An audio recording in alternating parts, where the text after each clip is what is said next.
Matapos akong sabihan ni ate na wala raw akong karapatan na pagsabihan siya ng ganon dahil wala akong ebidensya ay sinamaan ko lang siya ng tingin. Saka ko kinuha ang cellphone ko na nasa gilid. Inilagay ko muna sa 0 ang volume noon at tinignan kung maayos bang nakuhanan lahat ng mga naging kaganapan. Sa kabutihang palad, kapag sinuswerte ka nga naman, napakalinaw ng kuha noon. Lalo at medyo maliwanag ang kinaroroonan nila ate at madilim naman sa pwesto ng cellphone. Ano yan, Jeric? Bakit nariyan ang cellphone mo sa gilid? Tila nag-aalala niyang tanong. Kasi kanina pa akong alas 5 narito. Sinabi ko kay Cassie na huwag nang ilakang pinto dahil maghihintay ako sa pagdating mo. Ayan na ayos na. Naisan ko na sa cellphone mo ang ebidensyang hinahanap mo kanina. Nanlaki ang mga mata ni Ate Faye at namutla. Titig na titig siya sa kaniyang cellphone at pinapanood ang video. Sakto pa na nilakasan niya ang volume, kaya hanggang sa kinauupuan ko ay dinig ko ang mga pinapakawalan niyang tunog doon sa video. Noong matapos sa panonood ay bigla siyang napaupo sa sahig at napasabunot sa buhok. Ano wala pa rin ba akong pruweba sa paratang ko? Anong nangyari sa pangako natin sa isa't isa na hindi muna tayo magre-relasyon habang nag-aaral pa? Akala ko ba naaawa ka kay mama? Bakit mo kami tinraidor ngayon? Hindi na ba tayo nagkakaisang pamilya ngayon? Yung boyfriend mo na ba ang bago mong kakampi? Hindi sumagot si ate at nagsimulang umiyak. Talagang seryoso ang iyak niya na mukhang nagsisisi. Dahil halos hindi na nga makahinga. Kaya hindi rin nagtagal ay nakaramdam ako ng awa sa kanya. Close naman kasi kami ni Ate Faye kahit dati pa. Medyo nagkalayo lang noong sa boarding house na siya tumira. Lumapit ako sa kanya. Inakay siya sa bewang at iniupo sa kama. Dito ka sa kama. Para kang bata dyan na nakalupasay. Wika ko. Bunso, sorry. Sorry sa inyo ni Mama. Patawarin niyo ako sa nagawa ko. Ano kasing nangyari Bakit ka nag-boyfriend? Dati naman wala kang pakialam sa mga lalaki, 'di ba? Ilang minuto pang nagpatuloy sa paghikbi si ate bago sumagot. Tama ka, Bunso. Wala naman akong pakialam sa mga lalaki dati. Pero magmula noong mag-boarding house na ako, dito ko na naranasan ang kakaibang lungkot. Para akong nawalan ng pamilya at karamay. Kaya narito sa boarding house ay kahit papaano nag-uusap naman kami ni Cassie. Kaso saglit lang din dahil nakafocus yun sa pag-aaral niya. Mataas kasi ang expectation ng kanyang pamilya sa kanya kaya pagkarating noon dito ay aral ka agad. Magpapahinga lang saglit para kumain. Tapos mag-aaral na uli. Kaya wala na akong ibang makausap pa. Hanggang sa makilala ko si Arnel. Napaka masiyahin niyang tao. Hindi nauubusan ng jokes at palagi siyang narito para samahan at damayan ako. Pero, ate, mali yun. Hindi pa panahon para maghanap ka ng lalaki na kakalinga sa'yo habang buhay. Masisira lang ang kinabukasan mo. Lalo kung ganyang lalaki na puro lang pagsasaya at jokes ang alam. Oo, Bunso. Tama ka naman Narealize ko rin yun. Kasi wala na siyang ibang gustong gawin kundi ang bagay na yun. Minsan, hindi na kami pumapasok. Nananatili lang kami dito sa kwarto maghapon. Promise, Bunso. Hihiwalayan ko na siya at hindi na ako magbo-boyfriend habang nag-aaral pa. Kaso, meron akong problema, Bunso. Magmula noong maranasan ko ang bagay na iyon ay tila hinahanap-hanap na palagi ng katawan ko. Sa totoo lang, hindi ako kontento roon kay Arnel. Maliit lang naman kasi yun at makasarili. Kaso wala akong ibang choice. Siya lang naman ang naligaw sa akin. Iniharap ko si Ate Faye sa akin, sabay sabing, "Paano kung sabihin kong kaya kong punan ang pangangailangan mo sa bagay na iyon at sisiguraduhin kong hindi ka mabibitin? Kailangan mo ba yon araw-araw?" Hindi naman araw-araw. Kahit isa lang siguro sa isang linggo. Eh di sige, ako na pupununan sa'yo. Dadalawin kita rito tuwing Biyernes ng hapon. O di kaya Sabado. Pwede rin na dito ako matulog kapag Sabado ng gabi. Tutal, mag-isa ka lang naman pala rito. Eh, paano kung hindi ako makontento sa'yo, bunso? Seryosong tanong ni ate habang nakatitig sa mga mata ko. Sabi ko naman, "Eh di, subukan mo muna. Saka mo sagutin ang tanong na yan." Wika ko sa kanya at pinunasan ang kaniyang mga luha. Noong wala na siyang luha, ay saka ko tinawid ang distansya ng aming mga labi at sinimulan siyang asikasuhin. Pero tinulak niya ako. Ang buong akala ko ay ayaw niya. Pero ang sabi niya, "Ako ang kailangan gumawa nito, bunso, dahil ako ang magde-decide kung sapat ka sa akin o hindi." Itinuloy niya ang pagtulak sa akin hanggang sa paghiga.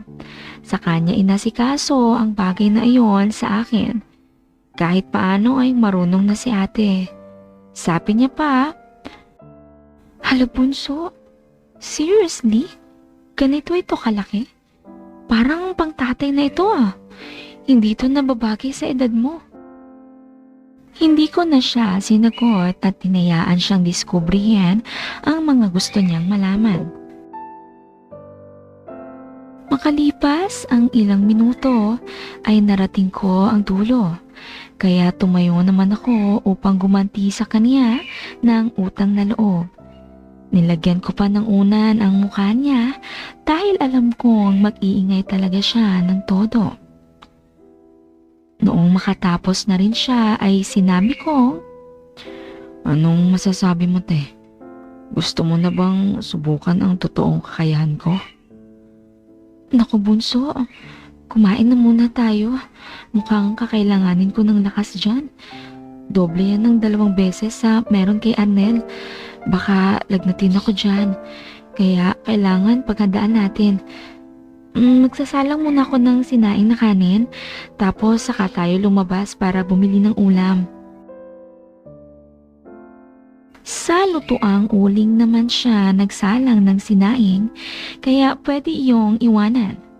Saka kami nagtungo sa karinderya sa labas para bumili ng ulam. Habang bumibili ng ulam ay sabi ni Ate Faye, "Jeric, bili tayo ng alak at chips. Pampaantok lang. Tsaka para hindi ako masyadong makaramdam ng sakit mamaya. Parang natakot na ako dahil sa nakita ko." Sabi ko naman, "Eh di sige, ako na ang bibili. Okay na ba sa'yo ang gin at pineapple juice?" "Oo, bunso. Samahan mo na rin ng Nova na chips. Gusto ko yun." "Okay, sige te." Wika ko pa at ako na ang bumili ng alak doon sa tindahan na katabi lang din ng karinderya. Matapos makabili ng mga kailangan ay agad na kaming bumalik sa boarding house. Hindi pa luto ang kanin kaya nagkwentuhan kami saglit. "Bunso, kamusta naman si Mama?" "Ayos naman siya.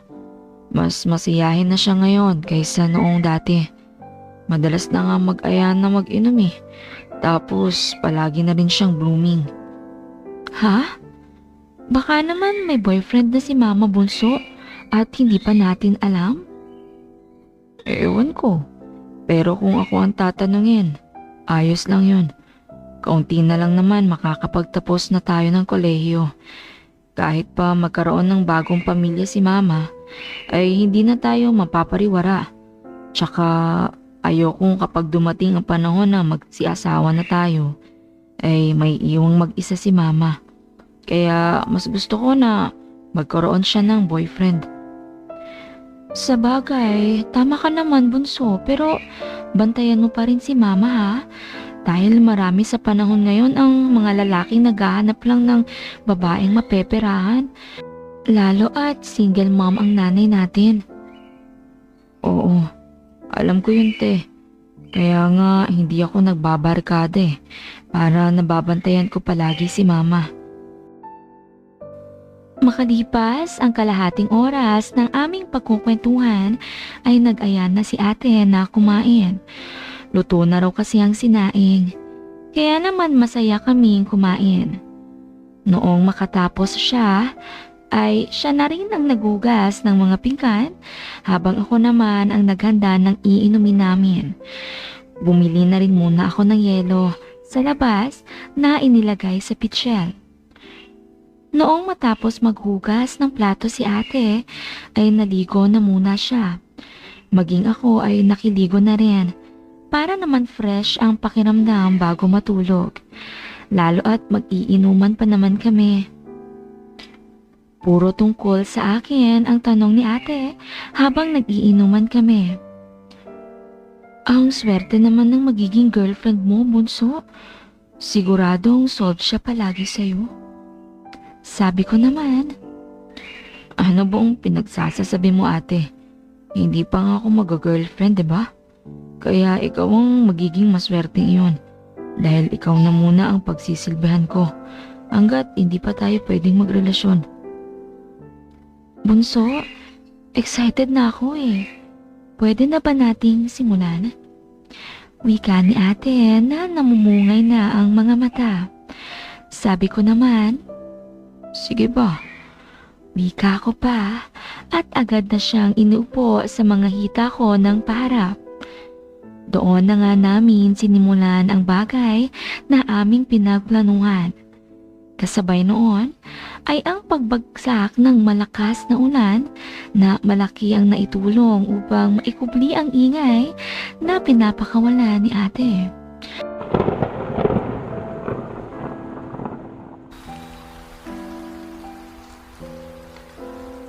Lupaypay at halos mawala ng malay si ate noong kami ay makatapos.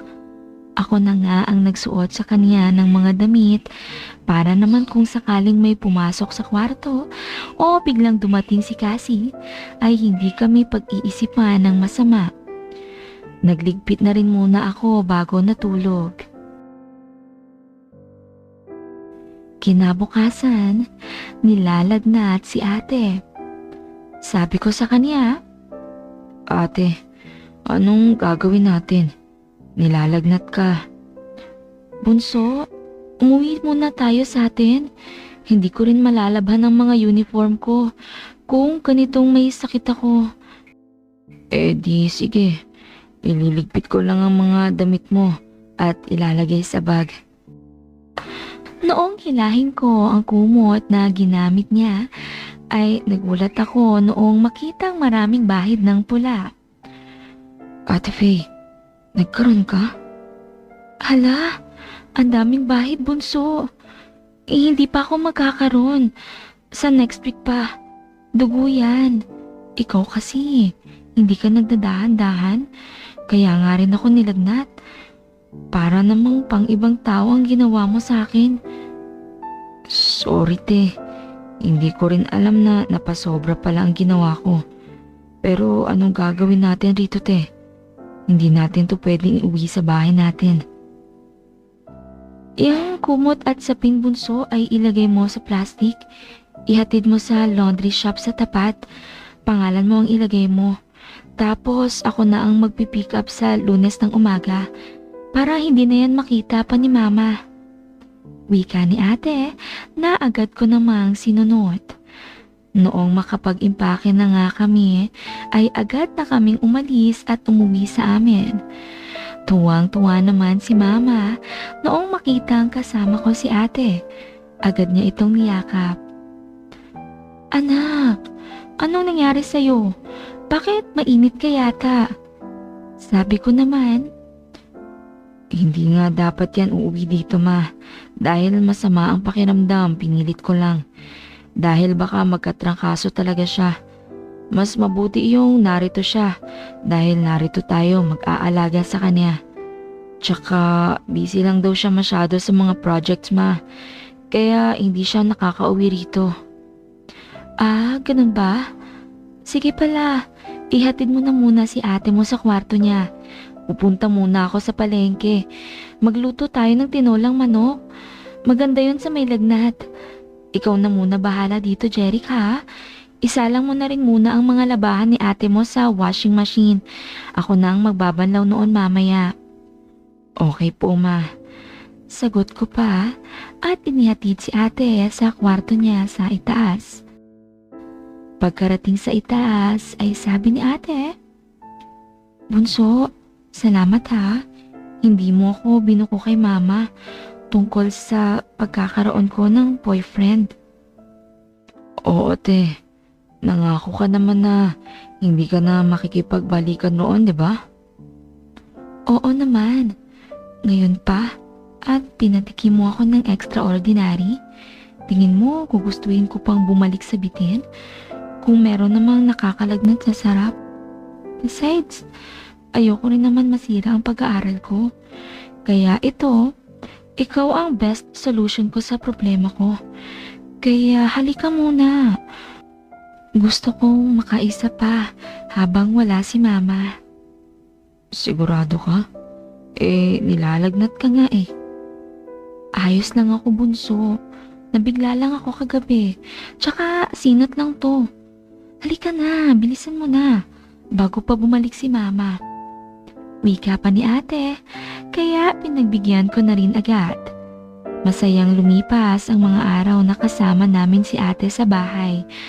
At noong sumapit ang linggo ng hapon, ay hinatid ko rin siya pabalik sa boarding house niya para siguradong makakapasok siya ng maaga sa kinabukasan. Araw ng Miyerkules, kami na lang uli ni Mama ang magkasama. Pagkatapos kumain ay sinabi ni Mama, Kamusta ang araw mo ngayon anak? Bakit late ka nang nakauwi? Maaga po akong nakauwi ma galing sa school. Kaso dumiretso na ako sa gym. Kaya nakatatlong oras ako sa pag-workout. Kaya heto, pagod na pagod ako. Ganun ba anak? Di sige pala, maligo ka na para presko ang pagtulog mo. Tapos matulog ka na ng maaga. Nakangiting wika pa ni Mama. Ako naman ay alam ko na ang ibig sabihin ng ngiting iyon. Alam niyang pagod na pagod ako, kaya umaasa siyang makakasapi sa akin si Papa para makasama niya. Bandang 10:00 ng gabi, medyo nakaramdam ako ng init. Namiss ko si Mama, kaya agad akong tumayo at dahan-dahang pumunta sa kwarto niya. Hindi iyon nakalock. Naabutan ko siyang nasa harapan ng dresser. Nagbo-blower ng buhok. Oh anak, akala ko kanina ka patulog. Sabi ko naman. Marife, ako ito, si Roland. Mahal, mabuti at nakapasok ka sa katawan ng anak natin. Oo mahal, dahil pagod na pagod yata siya sa araw na to. Kaya malabong magising ang kanyang diwa. Ibig mo sabihin, mahal, ay pwede kang magstay ng matagal rito? Oo, Marife. Dahil sa tingin ko, magiging dire-diretso ang tulog niya hanggang umaga. Malawak ang ngiti ni Mama at lumapit na agad sa akin. Wala nang pagdadalawang isip niya kinalas ang pagkakabuhol ng lace ng suot ng dress.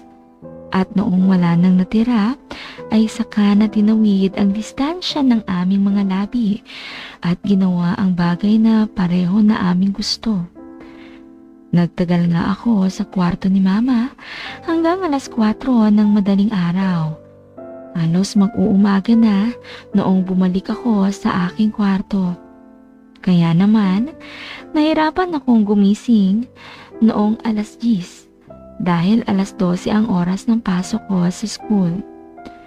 Sa isang linggo ay 2 beses akong pumupunta sa kwarto ni mama at nagpapanggap na ako ang kaluluwa ng aking yumaong ama. Dahil doon ay palaging masaya si mama. Maging ako man ay sobrang saya rin. Sumapit ang isang Biyernes, nagpaalam ako kay mama na pupuntahan si ate. Sabi niya naman, "Anak, may paparating na bagyo ah. Kung pagdating mo roon at malakas na ang ulan ay huwag na kayo umuwi rito. Samahan mo na lang si ate mo roon hanggang sa linggo. Tapos sa linggo ng hapon ka na umuwi rito. Delikado magbiyahe kung may bagyo." "Opo ma, sige po." Sagot ko pa at naglagay na rin ako ng baon na damit sa bag dahil mukhang doon na lang nga ako makikitulog sa boarding house ni Ate Faye. Pagkarating ko roon ay naroon na si ate. Kaso ang problema ay naroon din ang ka-boardmate niyang si Cassie. "Ate, sabi ni mama na kung masyado na raw malakas ang ulan ay wag na muna tayo umuwi sa bahay ngayon. Samahan na lang daw kita rito para may kasama ka." Sabi naman ni ate. "Naku, paano ito? Narito rin si Cassie. Mukhang hindi rin siya makakauwi dahil sa lakas ng ulan." Sabi naman ni Cassie, "Oo sis, tama ka. Hindi na nga lang muna ako uuwi sa amin. Ang lakas ng ulan oh. Pero wala namang problema sa akin kung dito makikitulog si Jerry. Kilala ko rin naman siya at kapatid mo. Kaya ayos lang.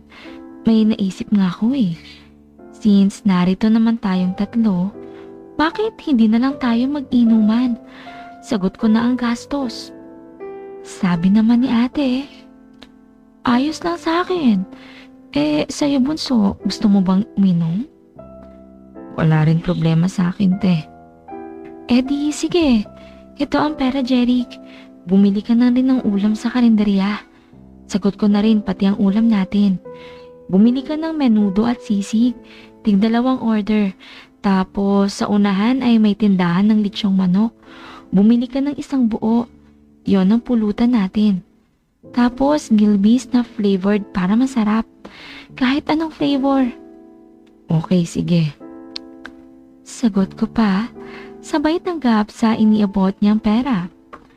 Pagkatapos nga namin kumain, ay nagsimula na ang inuman.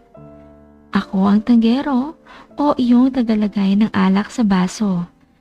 Alam kong hindi sanay sa inuman si Ate Faye, kaya ang balak ko sana ay kaunti lang ang ilalagay kong alak kapag para sa kanya. Kaso napansin ko ang kakaibang mga ngiti ni Cassie sa akin. Panay rin ang puri nito at pagbabato ng mga green jokes. Kesyo ang tangkad ko raw at malaki ang katawan. Siguro raw malaki rin ang wika niya at hindi itutuloy ang mga sasabihin. Saka tatawa. Kaya ang ginawa ko ay mas dinamihan ko ang tagay para kay ate. Makalipas ang mahigit 1 oras, ay tila sumabit na ang dila ni ate kapag nagsasalita. Halos hirap na nga maintindihan. Kaya ibig sabihin ay lasing na. Kasi, ilapag ko na si ate sa kama niya. Wika niya sabay tawa. Noong mailagay ko na si ate sa kama at makumutan, ay bumalik na ako sa may lamesa na aming pinag-iinuman. Sabi niya sa akin, "Jeric, lasing na rin yata ako. Pwede mo rin ba akong buhatin papunta sa higaan ko?" "Ha? Bakit pa kita bubuhatin? Mukhang kaya mo pa naman tumayo." Gusto ko lang maranasang mabuhat ng isang lalaking kasing tikas mo." "Okay, sige. Sabi mo eh." Sagot ko pa at walang pagdadalawang isip na binuhat siya at inilagpag sa kaniyang kama. Pagkalapag ko sa kanya ay mahigpit na ang hawak niya sa bato ko. Tapos sabi niya, "Jeric, ayos lang ba?" "Ha? Ang alin?" "Ang ganito." Wika niya, sabay hila sa bato ko at tinawid ang distansya ng aming mga labi. Nakuha ko na agad ang ibig niyang sabihin. Kaya naman wala na akong pagdadalawang isip na pagbigyan ng kanyang hiling. Lalo at kanina pa ako nanggigigil sa mga parinig niya sa akin. Sinimulan na nga namin ang bagay na kanyang hinihiling, pero kagaya ng ginawa ko kay ate, hindi ko na rin pinigilan ang aking sarili. Wala na akong pakialam kung merong masira, mawasak o mapungit. Ginusto niya naman iyon at siya mismo ang humiling. Mabuti na lang talaga dahil nagtuloy-tuloy ang malakas na ulan, kaya walang problema kahit ingay pa ang aming pakawalan. Maging si Ate Faye ay mas lumalim pa ang tulog dahil sa malamig na panahon. Kinabukasan, pasado 7:00 pa lang, ay nagpaalam na ako kay ate na uuwi sa amin. Wala rin naman akong gagawin sa boarding house niya, lalo at may hangover din siya. Pumayag naman siya at sinabing itutuloy niya na lang daw ang tulog, lalo at araw iyon ng linggo at patuloy pa rin ang buhos ng mahinang ulan. Pagkarating sa bahay ay sabi ni Mama, "Anak, kamusta si ate mo roon? Bakit ang aga mo yatang umuwi?" "Naroon din kasi ang ka-boardmate niyang si Kasima. Nakakayang tumambay kung may ibang tao, kaya umuwi na lang din ako. Kagabi pa nga sana ako uuwi, kaso sobrang lakas lang talaga ng ulan, kaya nagpaumaga na lang din ako." "Tama naman yung ginawa mo, anak. Sige na, mag-almusal ka na. Nakaluto na ako ng paborito mong kanin na sinangag sa pinaglutuan ng tosino." "Okay po, Ma. Salamat po." "Siya nga pala, nak. Dahil sa maulan ngayon, baka pwede tayong mag-inom mamayang hapon, pampainit ng katawan. Magluluto rin ako ng inihaw na liempo, kahit 4 na piraso, para masarap ang pulutan natin." "Okay po, Ma. Gusto ko po yan." Sagot ko naman na excited muli sa mangyayari kinagabihan. Naging abala si Mama sa buong maghapon. Ako naman ay natulog lang dahil medyo kulang pa ako sa tulog doon sa boarding house ni ate dahil sa ginawa namin ni Cassie. Kinagabihan nga ay muli kaming nag-inuman ni Mama, pero nagulat ako noong sabihin niyang ako na lang muna raw ang uminom. Bigla raw umatake ang ulcer niya. Bawal ang alak roon. Kaya sasamahan niya na lang akong uminom at siya na ang tagakanta. Wala naman iyong problema sa akin, lalo at masarap ang aming pulutan. Sa tingin ko ay nakalimutan ni Mama na ako pa ang katabi niya. Dahil panay ang himas niya sa braso at hita ko habang nag-iinuman kami at kumakanta sa videoke. Tapos noong marinig ko ang sabi ni Mama, "Roland, ikaw na ba yan?" Doon na ako dahan-dahang nagmulat ng mata tapos nakatingin sa kanya. "Oo, Marife, ako nga ito." "Roland, mahal ko. Namiss kita. Tsaka meron akong magandang balita sa'yo." "Ha? Ano naman yun?" "Mahal ko, magkakaanak na uli tayo. Akalain mo, kahit nasa kabilang buhay ka na, ay nagagawa mo pa rin ang magpasaya at nakabuo pa tayo ng supling." "Talaga, mahal? Masaya rin ako dahil nakikita kong nawala na ang iyong kalungkutan." "Tara na muna, mahal, sa kwarto natin. Namimiss na kita eh." Wika niya sabay hila sa kamay ko at dinala ako sa kwarto nila ni Papa. Pagkarating roon ay wala na ulit pag-uusap. Agad nang ginawa ang kanyang nais. Pinagbigyan ko rin siya sa abot ng aking makakaya, pero meron ng pag-iingat dahil alam kong nagdadalang tao na pala siya. Yun din pala ang totoong dahilan kung bakit ayaw niya nang uminom ng alak. Noong matapos kami sa aming mga ginawa, ay balik na uli kami sa sala. Pagkagising ko ay tinuloy ko pa rin ang pag-inom, kaunti na lang naman. Si mama naman ay panay ang kanta ng love song nang tila in love na in love ito. Noong sumapit ang sumunod ng linggo, ay magkakasama kami noong tatlo ni na mama at ate sa hapagkainan noong kausapin kami ni mama. Mga anak, may ibabalita ako sa inyo. Hindi naman ito magandang balita pero ayos lang ito sa akin. Masaya na rin ako. Ano yun ma? Tanong ni Ate Faye. Mga anak, buntis ako. Nasabi ko na kay Jeric ito na meron akong napupusuang lalaki. Nakilala ko siya noong naroon ako sa paupahan nating apartment. Nag-inquire kasi ako kung magkano. Noong malaman niyang 12,000 ang monthly, ay sinabi niyang hindi niya raw iyon kaya dahil nag-a-apply pa lang siya ng trabaho. Kaya sinabi ko sa kanya na subukan niya sa mga boarding house malapit sa palengke dahil may mga bed spacer roon, mas mura. Tapos akala ko ay iyon na ang huli naming pagkikita. Pero noong minsan akong mamalengke ay nakita kami muli. Inaya niya akong kumain sa labas at doon na kami nagsimulang maging magkaibigan. Patawarin niyo ko anak dahil naging marupok ako. Matagal nang wala si papa niyo kaya hindi ko akalain na sobrang uhaw na rin pala ako sa bagay na iyon. Kaya namalayan ko na lang na sumama na ako sa lalaking iyon sa pribadong silid. Doon na nga nangyari ang naging dahilan kung bakit ako buntis ngayon. Sinubukan ko siyang hanapin pero hindi ko na mahanap.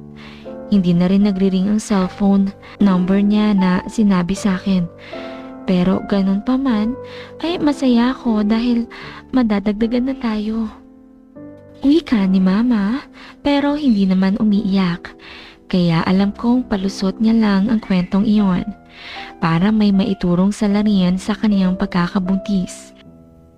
Magmumukha kasi siyang baliw kung sasabihin niyang si Papa pa rin ang nakabuntis sa kanya sa pamamagitan ko.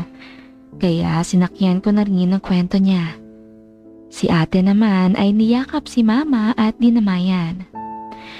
Itinuloy ni mama ang kaniyang pagbubuntis at nakaalalay rin ako sa kanya para hindi siya mahirapan. Kami naman ni ate ay patuloy sa aming lihim na paglalaro ng apoy tuwing weekend at nasa bahay siya. Ginagawa namin iyon sa boarding house niya bago kami umalis roon. Tapos pagkarating naman sa bahay sa gabi ay ginagawa uli namin. Ayos na rin yun sa akin dahil intact ang pamilya namin. Hindi namin kailangan ng ibang tao para tugunan ang aming mga pangangailangan na pansarili. Wakas. Ayun, my loves. Heto na nga ang dulo ng kwentong ito ha. Huwag nang hihirit. Magsama-sama ulit tayo sa iba pang mga kwentong involve ang nanay at anak. May mga sender pa tayo ng ganitong kwento rin. Aayusin ko lang para may upload na rin. Bago matapos ang video ito, ay sana mag-subscribe ka na rin muna para makasama pa kita sa iba pang mga kwentong ia-upload ko rito. Mag-iwan ka na rin ng bakas o kaunting mensahe para sa akin para alam ko na nakasama kita sa kwentong ito. At muli na ipapaalala ko na pwede ka rin magbahagi ng kwento mo rito my loves ha. Safe ang identity mo o maging ang ibang mga taong kasama sa iyong kwento. I-PM mo lang kami sa ating official FB page na Miss Fujiko Stories. Si Miss Fujiko mismo ang sasagot sa iyo roon at pag-uusapan ng kwentong gusto mong ibahagi rito. Hihintayin ka namin doon, my loves ha. See you in the next story. Bye-bye and take care.